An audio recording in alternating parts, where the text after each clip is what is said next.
Hello दोस्तों, स्वागत है आपका अपने ही यूट्यूब चैनल ऑनलाइन नव्या एकेडमी में। तो आज की इस वीडियो में हम बात करने वाले हैं वैदिक सभ्यता से संबंधित कुछ बहुविकल्पीय प्रश्नों के बारे में। ठीक है, तो कुछ एमसीक्यूज हम यहाँ पे डिस्कस करने वाले हैं। तो वैदिक सभ्यता से रिलेटेड मैंने आपको पहले ही वीडियो जो है भारत का इतिहास का, वो पहले ही आपको लेक्चर में समझा दिया है। आज हम यहाँ पे उसी से रिलेटेड क्वेश्चन यहाँ पे करने वाले हैं। ठीक है, तो ये एमसीक्यूज यहाँ पे आपके साथ डिस्कस करूंगा, क्योंकि इंपॉर्टेंट और पहले भी एग्जाम्स में पूछे जा चुके हैं इनमें से। ठीक है, तो इसके बारे में डिस्कस करते हैं आज। और अगर आप फर्स्ट टाइम चैनल पर आए तो चैनल को सब्सक्राइब जरूर कर लीजिएगा, बेल आइकन को जरूर प्रेस करना है और ऑल का नोटिफिकेशन आप ऑन कर लें, ताकि जो भी वीडियोस अपलोड करता हूँ सबसे पहले आपके पास का नोटिफिकेशन आ सके। तो चलिए स्टार्ट करते हैं वैदिक सभ्यता के एमसीक्यूज। और आज का ये फर्स्ट हमारी स्पेशल जो होगी एमसीक्यूज की फर्स्ट क्लास होगी। ठीक है, क्योंकि इससे पहले तो मैं वैसे भी आपको पास पूरा का पूरा मैं समझा चुका हूँ लेक्चर के माध्यम से। मैंने आपको पूरा का पूरा ये इसके डिटेल्स पहले पढ़ा दिया, डिटेल में लेक्चर पढ़ा चुका हूँ। ठीक है, तो आज हम बात करेंगे इसके एमसीक्यूज के बारे में। तो चलिए स्टार्ट करते हैं आज का वीडियो।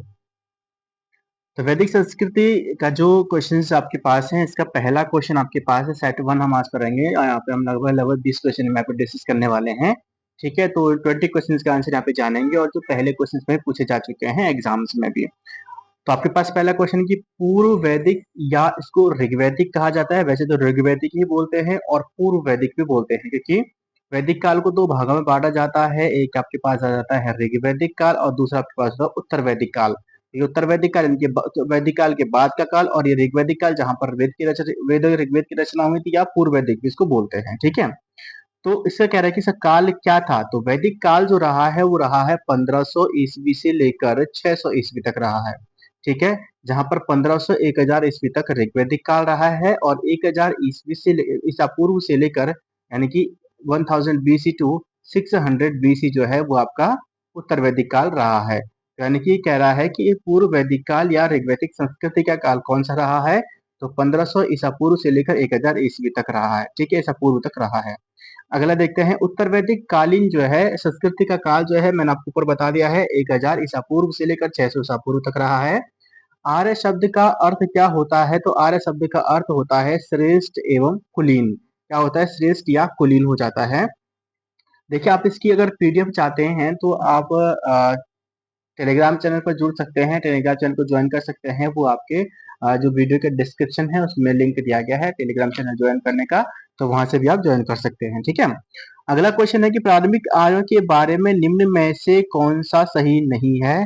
तो ये संस्कृत बोलते थे, बिल्कुल संस्कृत उनकी प्रमुख भाषा हुआ करती, घुड़सवारी करते थे, क्योंकि घोड़े का जो प्रथम उल्लेख जो होता है वैदिक संस्कृत में मिलता है। हड़प्पा सभ्यता में घोड़े के जो अस्थि पंजर वगैरह में भी जो मिलते हैं, हड़प्पा सभ्यता से रिलेटेड जो है, हड़प्पा सभ्यता की जो सुरकोतता वगैरह से जो मिलते हैं, वे कई झुंडों में भारत आए थे। ऑब्वियसली ये झुंडों में के साथ भारत आए थे, बहुत सारे लोग भारत आए थे, आर्य जिनको कहा गया।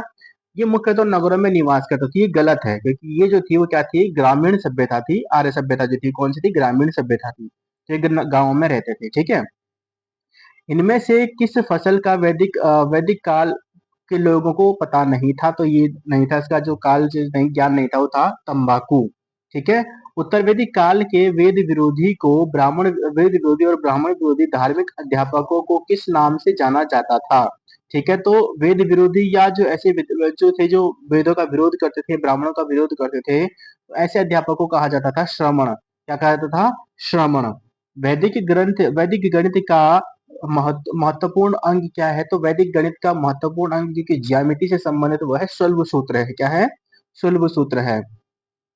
किस वेद में प्राचीन वैदिक युग की संस्कृति के बारे में सूचना मिलती है। तो प्राचीन वैदिक युग की जानकारी जो मिलती है हमें वो ऋग्वेद से मिलती है। ठीक है, निम्न में से उत्तर वैदिक काल में निम्न किए गए ग्रंथों का सही क्रम है। तो उत्तर वैदिक काल में जो रचना हुई थी वो सबसे पहले हुई थी वेदों की, फिर ब्राह्मण जो आए थे, तो ब्राह्मण अरण्यक जो थे, ब्राह्मण हो गए, फिर अरण्यक हो गए, और फिर उपनिषद। वेदों की रचना की गई थी। वेदों को समझने के लिए ब्राह्मण यानी कि ब्राह्मण ग्रंथ की बात यहाँ पे हो रही है। वेदों को समझने के लिए ब्राह्मण ग्रंथ की रचना हुई थी, और उसके बाद आरण्यक और फिर उपनिषद की रचना हुई थी। वेदों की संख्या कितनी है। वेदों की संख्या 4 है, ऋग्वेद, यजुर्वेद, सामवेद और अथर्ववेद।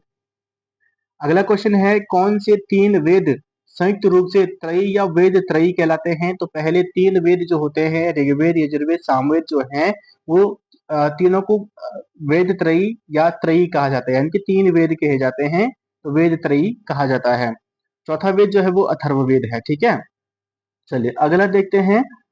भारत के राज्य चिन्ह में मुख्य प्रयुक्त होने वाले शब्द सत्यमेव जयते किस उपनिषद से लिया गया है?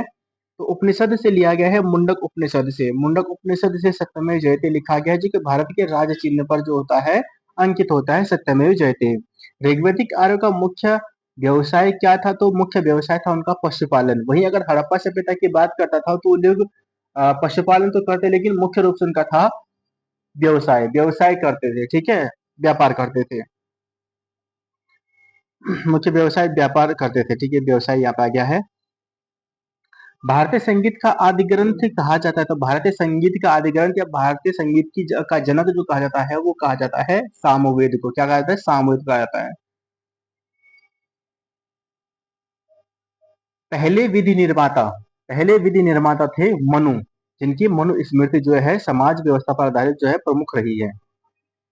कृषि भक्ति का प्रथम और प्रधान ग्रंथ है, तो कृषि भक्ति का उल्लेख क्या सबसे प्रमुख ग्रंथ जो है श्रीमद् भगवत गीता है। क्या है? श्रीमद् भगवत गीता है। अगला क्वेश्चन है कि ऋग्वेद में संपत्ति का प्रमुख रूप क्या था? तो संपत्ति के रूप में मुख्य रूप से गाय का दान किया जाता था, तो वो होता था गोधन होता था, ठीक है। तो गाय को वहां पर सबसे प्रमुख यहाँ पे जो एक प्रमुख कह सकते हैं कि एक प्रमुख वस्तु या हम कह सकते हैं एक अमूल्य चीज के रूप में माना जाता है। गाय को सर्वोपरि माना जाता था, हर चीज को गाय को लेकर ऋग्वेद के लोग जोड़ते थे, ठीक है। जैसे राजा को भी गोपश्य हो गया, तो वहां पे जो गाय होती थी उसको जघन्य शब्द उनके लिए प्रयोग किया। जघन्य मतलब कभी न मारे जाने वाला जो होता है, और अगर उस पर कोई मारता है या किसी प्रकार की हानि पहुंचा तो उसके लिए दंड का प्रावधान भी उस समय रखा गया था, ठीक है। ऋग्वेद के किस मंडल में शूद्र का उल्लेख मिलता है? तो ऋग्वेद का 10वां मंडल जो है वो पुरुष सूक्त से संबंधित है। पुरुष सूक्त में ही पहली बार वर्णन मिलता है कि समाज को ब्रह्मा के मुख से जो है ब्राह्मण जो है, भुजाओं से क्षत्रिय, जंघाओं से वैश्य और पैरों से शूद्र का जन्म हुआ है, ठीक है। ये पहला मिलता है पुरुष सूक्त में, और पुरुष सूक्त जो है ऋग्वेद के 10वें मंडल से संबंधित है। पुराणों की संख्या क्या है, कितनी है? तो पुराण जो है 18 पुराण है, जिसमें सबसे महत्वपूर्ण जो पुराण अगर बात करते हैं सबसे प्राचीनतम वो है मत्स्य पुराण है, ठीक है। अगला हम यहाँ पे देखते हैं, यहाँ पे जो वैदिक धर्म की धर्म का मुख्य लक्षण इनमें से किसकी उपासना थे? तो वैदिक संस्कृति के लिए वैदिक धर्म के जो लोग जो थे या वैदिक संस्कृति के लोग थे, मुख्य रूप से वो पशुपति यानी कि प्रकृति की पूजा करते थे। किसकी पूजा करते थे? प्रकृति की पूजा करते थे, ठीक है। तो ये थे आज के जो वैदिक सभ्यता का फर्स्ट पार्ट था, जहाँ पे हमने 20 क्वेश्चंस डिस्कस किए हुए हैं, एक एक करके उनके आंसर बताए हुए हैं। पीडीएफ अगर आपको चाहिए तो आप टेलीग्राम चैनल ज्वाइन करेंगे, तो चैनल पर आपको टेलीग्राम चैनल पर आपको पीडीएफ जो है इसकी प्राप्त हो जाएगी। तो चलिए मिलते हैं नेक्स्ट वीडियो के साथ, तब तक के लिए जय हिंद, जय भारत।